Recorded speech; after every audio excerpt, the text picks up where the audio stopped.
Look at that smile!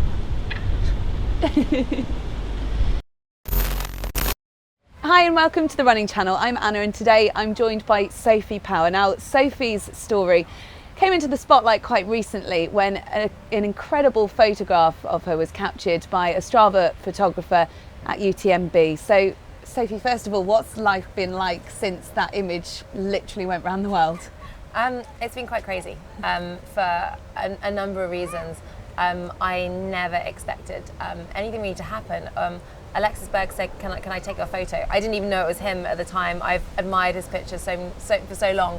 And I thought, do you know what, I'll say yes, because hopefully he was working with Strava and hopefully they share it with UTMB and they change their pregnancy deferral policy. And that's all I wanted to happen.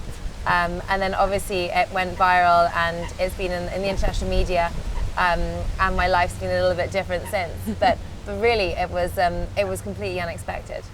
So let's talk about UTMB's pregnancy deferral policy. Can you tell us what it is at the moment?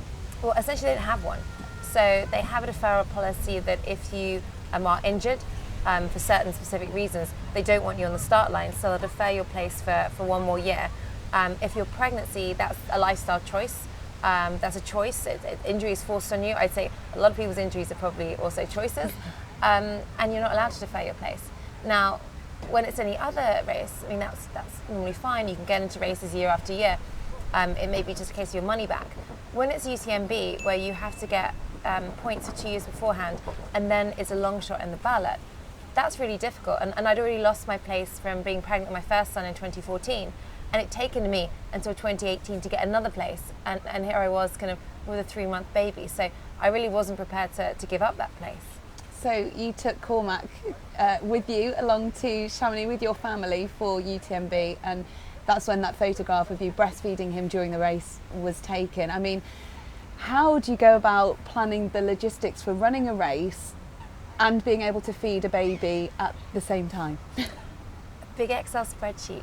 So my Spartathlon spreadsheet was huge, and I thought the logistics for that race would be the most logistics I'd ever have to do, getting me through kind of less than 36 hours, kind of 250 odd K.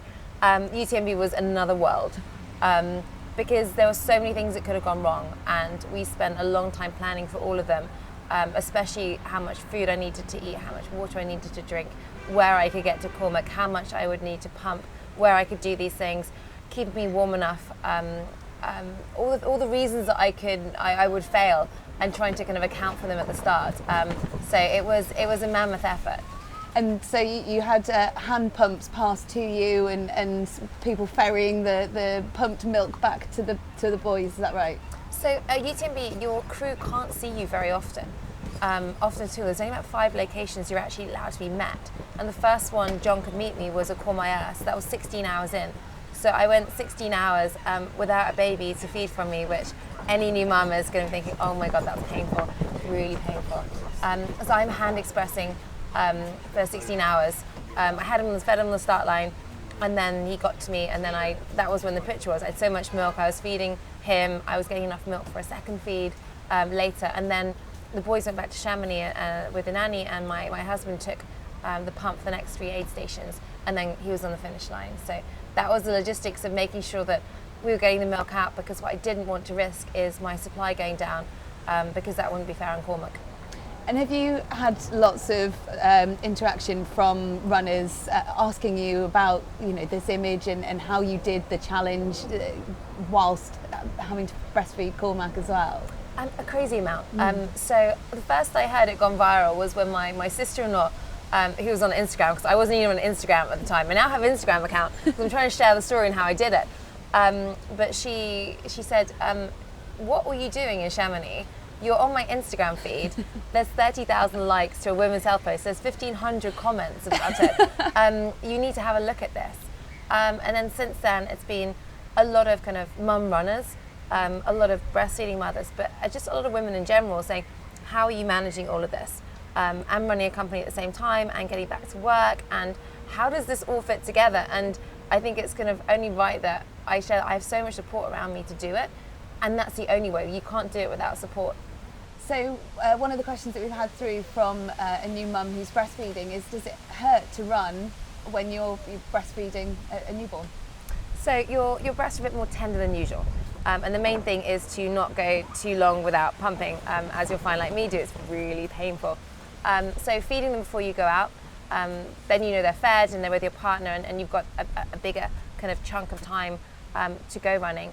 A good sports bra, and then taking one of the hydration packs like this one, where you've got kind of bottles on the straps, and a bit of kind of, they actually act like a bit of a support and stop kind of your boobs bouncing, is always a good thing too. Brilliant. Any other tips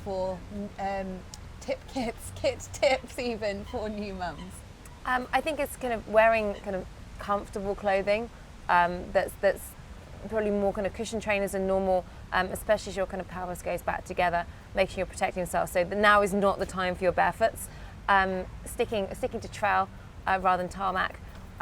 Support shorts. So these are EVB shorts, which is a tiny Irish company, and they support the core and they support the pelvis. I even ran Spartathlon in them, and kind of I almost had a 2-year-old by that point. So just doing things that support you a little bit more. Same thing, wearing kind of waist belts during pregnancy. It's just looking after yourself while you're getting back into shape. Great. And another question we had is, does exercise affect your breastfeeding at all? You know, does it affect the milk supply or anything like that? So generally not, but what you have to do is make sure you're hydrated. So you already have to drink more for breastfeeding. You have to make sure you're really drinking enough for what you're sweating during your exercise as well. You also have to eat properly. So it's really hard to kind of eat enough for when you're doing long runs to kind of replace those calories. You have to make sure you're replacing those calories and your breastfeeding calories.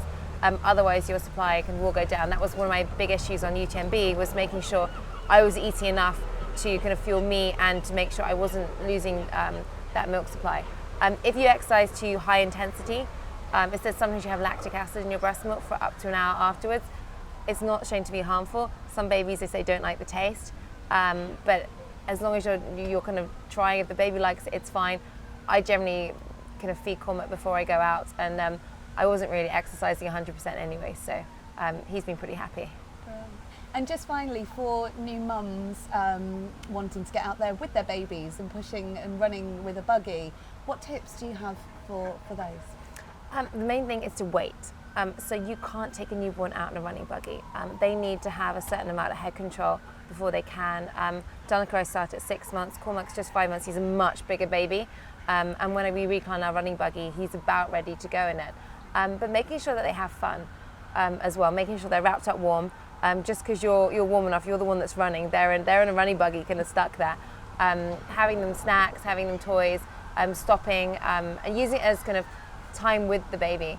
When they're a little bit older, you can start racing 10Ks. We raced a 10K around Victoria Park with Danica going, excuse me, my mummy's coming through. It's brilliant fun. But making sure that they're enjoying it too. It's a great way to get out the house, but certainly as soon as you've had the baby, the first thing to do is to start power walking with the buggy, and it's a great form of exercise. Great, that's brilliant. Thank you so much for all of your advice and tips and for sharing your story with us as well. It's been great to meet you. Thank you so much. Thank you.